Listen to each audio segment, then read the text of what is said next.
Record.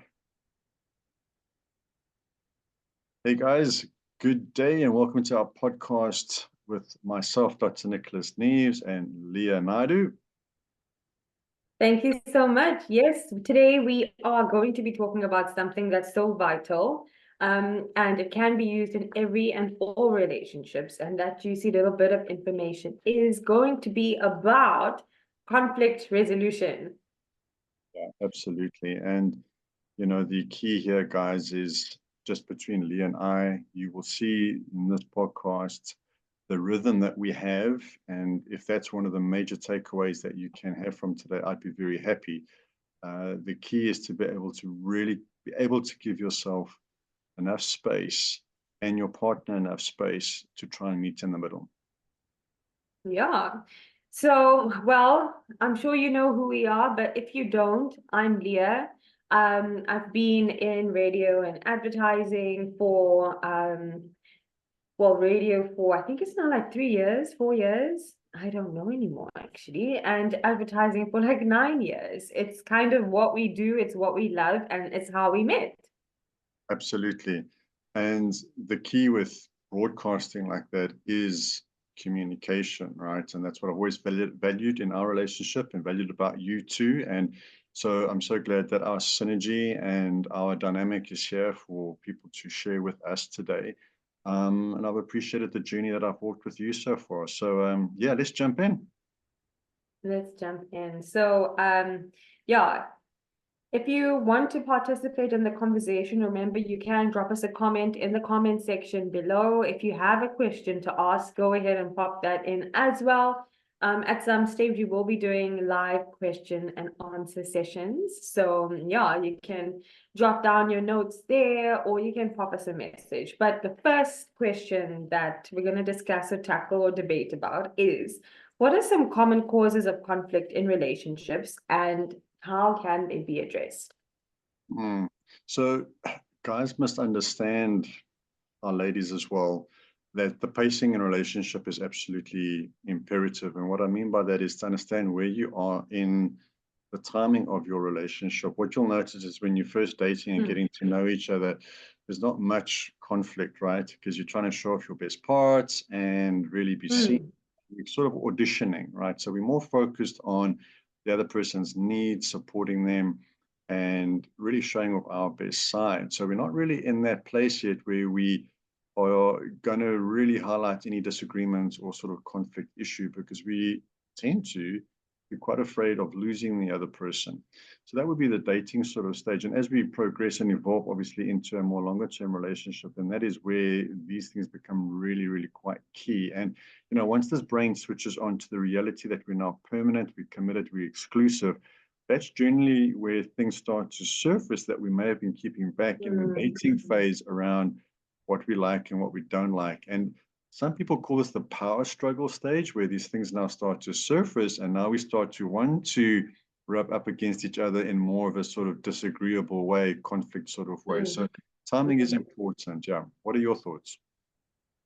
Yeah, I think that commonly known, that phase is called the honeymoon phase, right? And literally it is us auditioning, just showing our best part, having a little bit more tolerance for certain things than we would usually. And yeah, I think as we develop into that relationship, we start building confidence to be a bit more abrasive and stand our ground on certain things that we might not have. And yeah, I think that that's especially where conflict comes in. And sometimes it might be a case of, where's this coming from? You've never had an issue with this before. Why is it an issue now? Or it could be maybe things to do with jealousy or boundaries, and that jealousy didn't come into play previously, or those boundaries were never there. And so I think we find the confidence to stand in our own skin as we progress into the relationship and take the relationship to that next level of, from being just new and fresh to actually now progressing to a more serious relationship. Absolutely. And I think the key Yeah. word is that confidence, right? And that confidence comes from safety. So once we feel safe with that person, then the deeper underlying issues can certainly surface. And look, the big ones are going to be financial, issues. It's going to be sexual issues. And it's certainly Mm, going to be sort of like the domestic issues in and around how and where we stay together, support each other. Are we parenting, co-parenting, single parents? What's happening there? So mm, yeah, so finance and the sexual side, definitely. When the sex is good, then it's not a problem, right? Then everything's fine. But if that starts to dry up in the relationship, which can happen very often, then it becomes one of the biggest issues that people do have conflict over. And it is a subject that needs to be broached, absolutely. mm. So that, of course, would be for our more mature relationships. And then talking about relationships that are just, so we're not in the oh, confines is not the right word, but we're not in a marital relationships. Just say that we are in premarital relationships, and so discussing domestic issues might not be an issue. Maybe it'll be things like understanding what your boundaries are, and being able to communicate your boundaries, understanding maybe also, like, I think conflict also comes in when you're in a longer relationship with someone and you start developing who you are, apart from the relationship. And when you bring that person that you are developed into the relationship, um, there is a difference in how you communicate. There is a difference in how you understand things. And I think that it's important in those instances as well to have like communication around what these changes are, and who you are as an individual and why that changed, and what does that mean for the relationship. Because I think like the issues that you brought up is very much so domestic issues, but like before we even get to the domestic stage, there's the self-development. There's also in the world that we live in now, a lot of people are very like career minded. They're very focused on building, and um yeah, sometimes that can bring conflict into a relationship. Someone gets a promotion, someone's struggling in their job. um so yeah, how do we meet each other in those spaces where our goals might differ, or the position that we are in differs? Of course, we need to communicate, but how do we facilitate that kind of communication? Mm. I love that. And guys, just notice how Leah has, in a very beautiful way, non-threatening way, highlighted for me that I was talking about a specific part of communication and relationships that she highlighted, and I've heard her recognize that part for me, that I was talking about domestic concerns in communication. And I say, yes, that's true. I was actually speaking about that. Then she brought me back to an earlier phase in relationships, which is absolutely correct, to look at the nuts and bolts. How do we, before we get to the domesticated, sort of committed marital state, how do we actually deal with boundary issues, communication styles, etc., in and around just basic needs day to day? So, Leah, thank you for that clarity. Did I hear you correctly by saying let's go back a bit and focus a bit more on that? Yeah. 100%, yeah. Yeah. Okay. So again, you see how I can check in with her and just ask for clarity as to what she was meaning by what she was saying, so that she understands that I'm with her and we're on the same page. Otherwise, we can both just end off going two different directions, right? Mm, Okay, mm, so guys, the first part of communication that will be healthy here would be recognize that I'm okay with allowing her the space to also communicate her side of her experience and what she is thinking about. I'm okay with that, meaning I'm not feeling threatened or judged or in any way unsafe with that. And I know we're talking about a topic now that's not necessarily personal, but I'm giving the mm, example of what I would need to do specifically as a man here. Hold space mm, for her and just hear what she's saying, say back to her what she has said to me, so that she gets a thumbs up in her brain that Nick is with me and he's recognized what I've said. and great, now we can go forward. That gives her confidence and myself confidence that we're on the same page. Now she's hit the ball into my court. Now it's my turn to communicate to her and what I have an opinion, a thought, or a feeling about. And this would then be for her to hold space for and give me the thumbs up without feeling threatened or perhaps hurt in any way by me being too personal and maybe attacking her.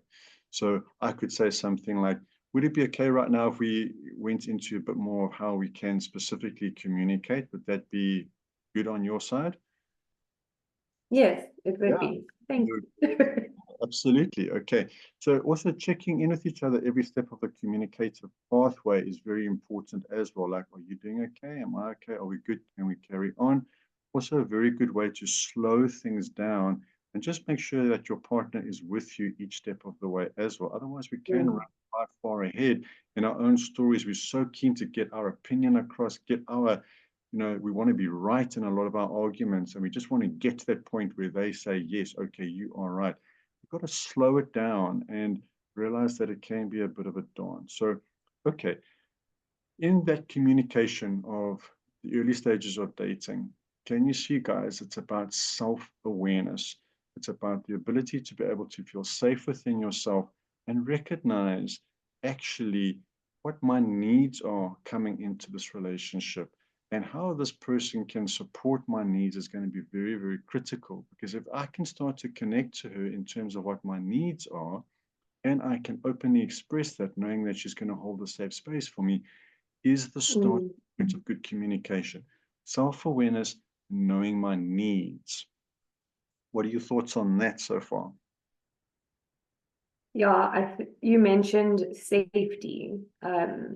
And I think that safety is such an important construct when we are in conflict resolution type scenarios, because we need to make sure that both of us feel safe in order to show up with our vulnerabilities, so that number one, we're able to be heard, and number two, we give the person that we're communicating with the opportunity to hear us and not hear the shadow that we create.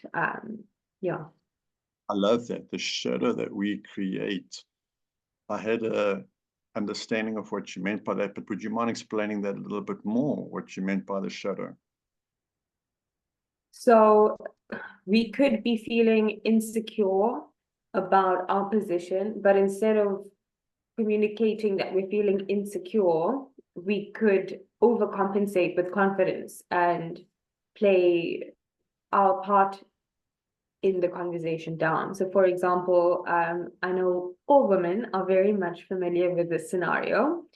You're talking to a guy, your partner, about an incident where he might have been too friendly to a cashier, or might have been too friendly to a lady walking in the same environment as him or whatever.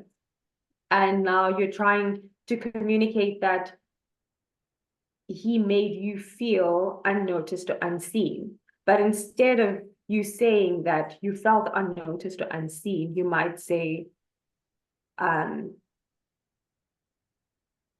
you were completely inconsiderate. How could you speak that way to someone else?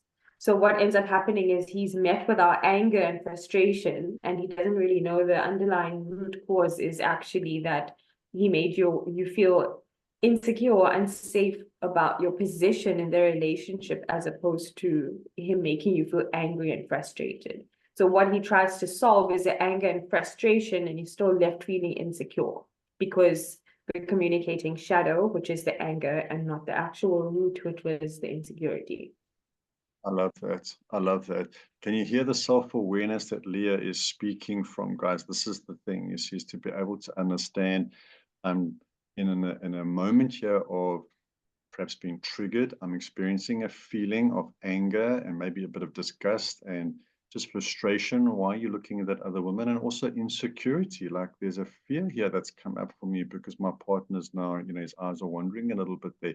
The self-awareness that Leah would have in that moment of, let me check in with myself. And I think last time in our previous episode, we spoke about what's happening in the background, right?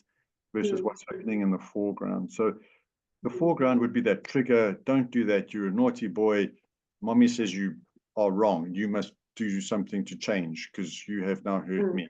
The background, more mature part of us would say, okay, I'm triggered, I'm angry, I'm feeling unsafe, I'm insecure right now.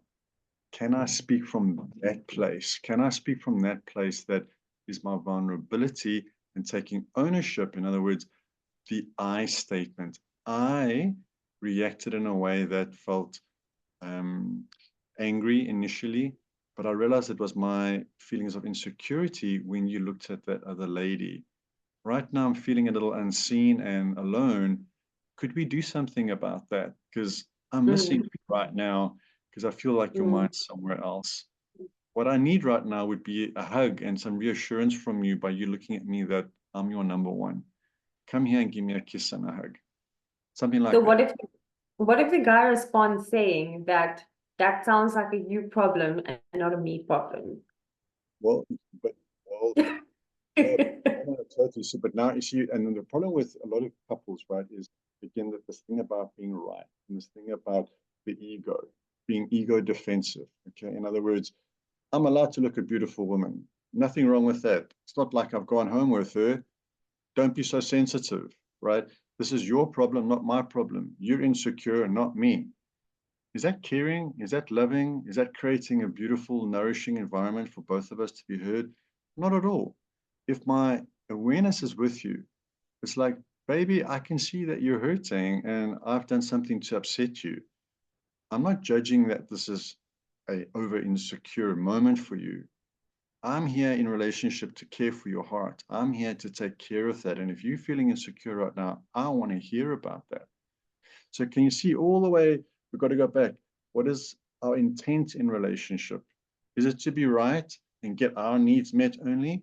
Or are we really going to come into the relationship to care for our partner's hearts, no matter how crazy or cuckoo or mad we think they are? We have to hear where they are coming from. We have to have the ability to be able to step in their shoes and say, what was that like for you when I looked at that beautiful woman walking past? I can see that I've upset you. Tell me more about that. So, yeah, it's a good point that.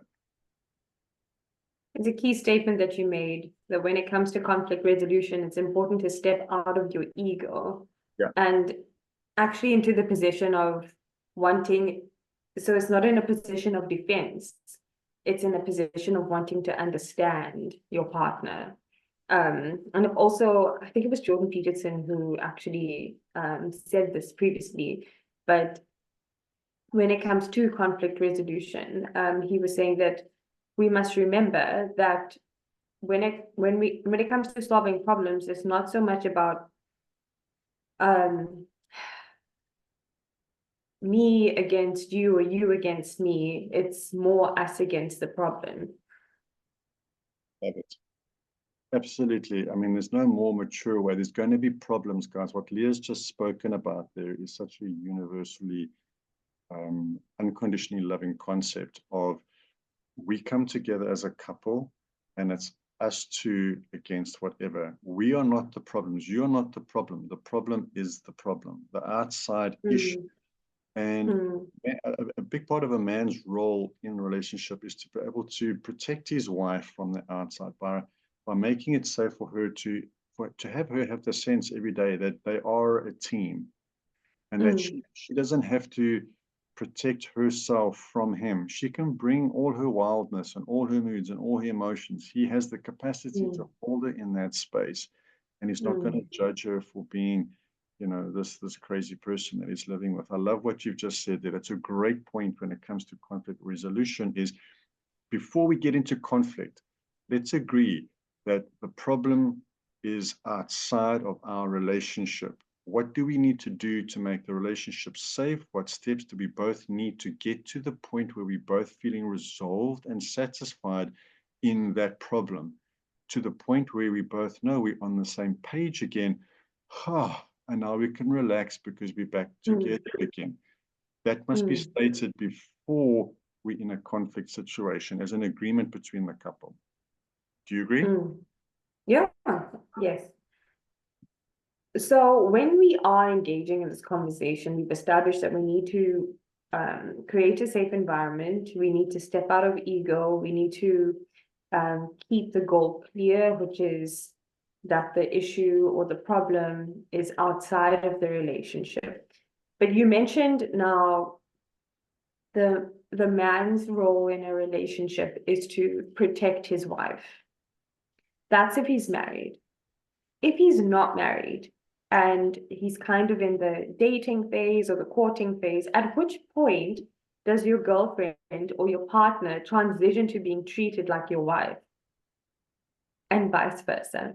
It's a beautiful question. You know, I work a lot with men, obviously, in the coaching, and a lot of them come into coaching because they have a little bit more of this anxious attachment, right? So they 3 steps ahead of the woman. And you know, whenever we talk relationship, we're talking about connection, we're talking about intimacy, we're talking about nesting, forming a home, exclusivity, which are very feminine concepts. Okay, it's the feminine energy that requires connection and closeness. If a man is too far ahead in respect to that, it can often make a woman feel a little awkward, smothered, and anxious herself that this man, it's such a compliment that he's so keen on me, but he's 2 or 3 steps ahead of me. I'm not so sure about this. A lot of women who may people please will go along with that and jump into that, right? But then a couple of months later, that's where the issues come in. So in that early dating phase, to get that timing right, it's very important that the man creates a safe space for the woman to feel that she can come to him when she is ready and ask the question, what are we? Are we together? Is this a relationship? Are you my boyfriend? Am I your girlfriend? I'd like to have that. And then it's up to that guy in that moment to say to her, you know what? I love you, man. Absolutely. I'd love to take this further. Because then he knows that she's ready. If he keeps going to her before that and he says, hey, would you like to be my girlfriend? You know, so many guys ask for women's numbers. I can promise you 90% of women give their phone number, but they don't really have the intention of ever speaking to the guy ever again. They just be nice in that moment. And it's the same issue with going into an exclusive place. If the woman is not ready, the man needs to really slow down until she keeps reaching out and connecting with him and shows him that she wants to be in his orbit, that she wants to develop things further with him. And that's where they will naturally start to evolve into a deeper connection. That's a safer sort of form of commitment. If he's too far ahead, I've just seen that create a lot of problems. So to understand that dynamic, to answer the question, we transition into exclusivity when we have that conversation. Yes, that we're now exclusive, absolutely. But it should be the woman, in my opinion, in my experience, in the practice, that she needs to initiate that conversation, because then we know that she's ready for a deeper commitment. And then the couple is now exclusive. Once they're exclusive and they're boyfriend and girlfriend, then they certainly can start to become more committed. And to be honest, that is the preparation phase for husband and wife engagement. And it's the time frame there before engagement or actually getting married for them to practice mature communication, commitment, all of those things. So it pretty much happens once they decide to be exclusive, to be honest. That's when the husband and wife energy starts to come into the dynamic. Fantastic. That's actually so helpful. There's been so much of stigma around asking that question, like asking the question of who am I to you, or what is this? And oftentimes it's seen as if the woman is being unnecessary, or like you shouldn't be in a position where you have to even question what the relationship is. But it's beautiful that you've articulated that it's important to actually ask that question, because that becomes that point of transition. And that's an indication for the guy in the relationship to understand that this is me indicating to you that I'm ready to go to the next step. Talking about going to the next step. What are some, so just say we are in this heated conversation now, and there are a lot of big emotions at play. How do we, from that space of big emotion, how do we descale? How do we bring it down? And in a very practical way, where we can actually get to a point where we hear each other. Man, you know, once that brain is flooded and we're in that escalated place, meaning we're seeing red now, you know, it's very, Yeah.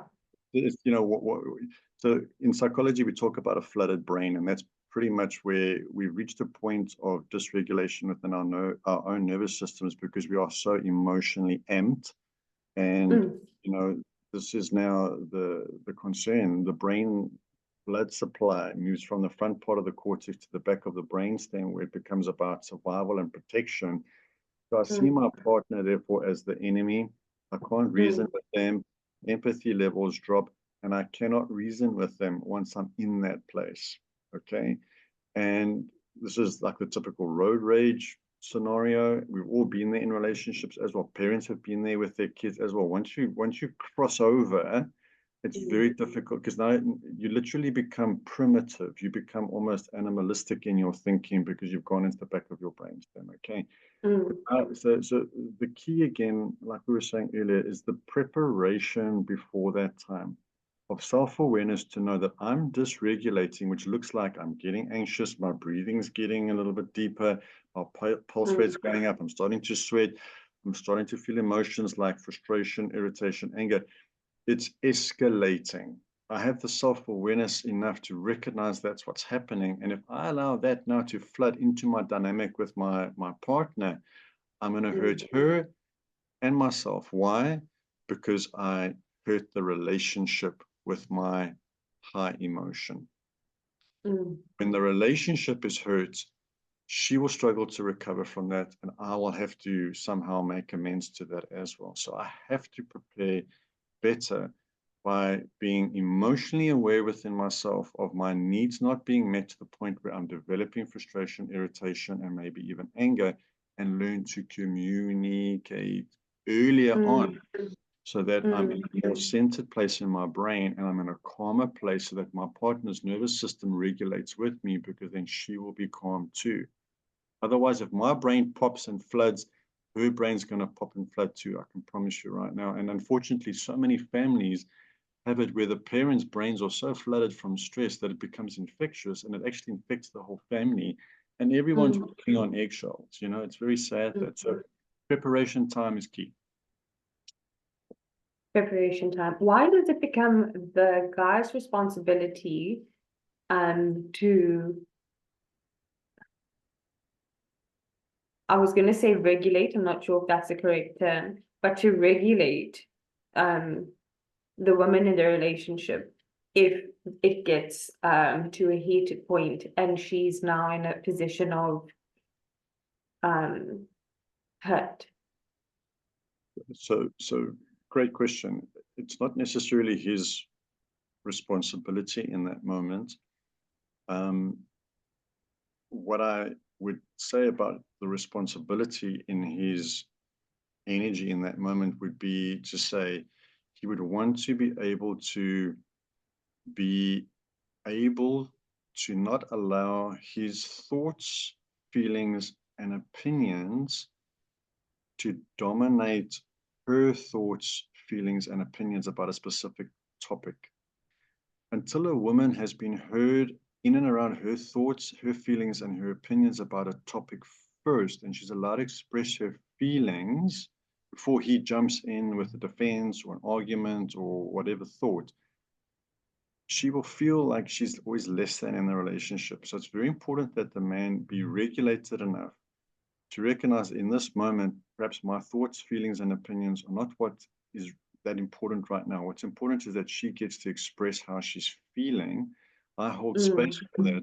And therefore, I validate her feelings to the point where she feels heard. Because when she does, and this is a scientific fact, we know that her estrogen and her oxytocin are going to go up because she's feeling loved and heard, which means her female sexual hormones are there and present, which means she's in her feminine essence.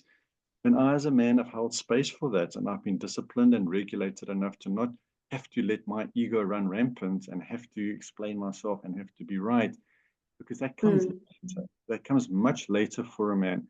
You see, what men often forget is if they will, and this is what that saying, where that saying came from, happy wife, happy life, right? That saying originated from a very simple concept, which is a very true scientific concept. And that is that if the woman in the relationship is regulated and she has safety in expressing her feelings moment to moment, because there's a lot of feelings women have way more than men have, way more. It's why you guys have to speak more words per day, because you're trying to express more of your feelings. If those feelings are not expressed, it gets suppressed in your bodies and it messes up your endocrine system and your digestive systems. And we know what diseases that can cause.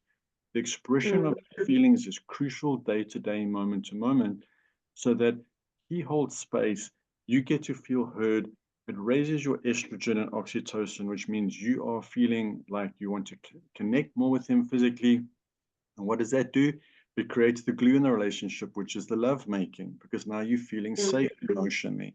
When you're feeling safe and you're making more love, trust me, if you tell a guy that, you know what, my woman's going to be happy like that, happy wife, happy life, because she's going to be coming to me to make love more, he's not going to care about his thoughts, feelings, and opinions about topics anymore, because he's going to be happy because that bucket of love making is going to be very full, and he's going to forget his thoughts and feelings and opinions about certain things. As long as he is experienced and happy in that area, most guys, then they're not concerned about what they were thinking about a specific subject, you know. So that's a tip maybe for those of you who are listening. And if you're a guy and you're like, man, this is a lot of extra work. Like there is, there's a benefit. Basically foreplay. I mean, foreplay, look, for me, love making doesn't just happen in the bedroom. Love making is happening every minute of the day with your partner. That's why we sign up for that, is that I want to make love to you. You're my chosen partner to exchange love energy, including the physical part of that, which looks like I'm attentive to your needs and your feelings. And when you can come to me and openly feel, hey, can we have a discussion? I'm there for you, because I know, yes, okay, I'm not planning it for that specific outcome every time to have sex with you. But if I'm aware that, you know what, if you're emotionally safe and we can keep that connection going, and I show up with accountability, and this is the other part of our communication topic today, is even though we are repairing conversations and repairing disagreements, the key is the afternoon or the day or the week after that discussion, how is the behavior changing? Are we showing up for what we agreed would now start to change? So if you're not feeling heard in the relationship or feeling safe, I can see, I can understand, what do I now need to do that's different, that will support your need? And I can ask you, what do you need more of? And then it's your job to absolutely keep me accountable to that and make sure that over the next day or week or two, I show up with those changes. Then it will make you feel even more safer, and vice versa for myself as well. Very quickly, if you can, in a minute or maybe a minute and a half, how do we repair the conflict? So we have an issue, how do we repair and build after that conflict? So the couple needs to have their needs on the table with regards to what will help them feel regulated again. This could look like love languages. I know for myself, it would be physical. So if there has been a disagreement, I would want my partner to still give me a hug, even though we're not on the same page. Her hug or her holding my hand or just giving me a kiss on the cheek would tell me that she's not going anywhere. She will be there tomorrow to resolve things. That gives me a sense of safety. And whatever my partners are, maybe it's a little gesture or a gift or something. So I could go and tap her a bath. Despite the fact that I'm fuming, I'm going to still tap you that bath because I'm here for you and I love you. And I know we will resolve this later, but there's a lovely bath for you, because she likes to receive gifts and acts of service. So I can support her that way. So again, preparation, guys. These are the conversations we have before we get into conflict, to know what are our soothing ways of helping each other feel regulated and still connected. Remember, the brain has to know that tomorrow there will still be a relationship. Otherwise, we activate all our attachment wounds and we start freaking out because we fear the abandonment. We stay together by being able to plan together and discuss these things together. Stunning. That is how to relationship like an adult. Well, thank you so much for sharing that wisdom with us. Lots of practical tips and tools and tricks to help us along the way to navigate our adult relationships and show up as regulated, mature women and men who are committed to a long, healthy, happy life with a happy wife or happy partner, because we know what that means. Leah, thanks, Ben. Thanks again for your softness and your ability to navigate through conversations with ease and flow, and for your lovely feminine energy that just allows a part of my masculine energy to flow into this wisdom. So thank you so much for holding space. And listeners, yeah, pop us some questions below.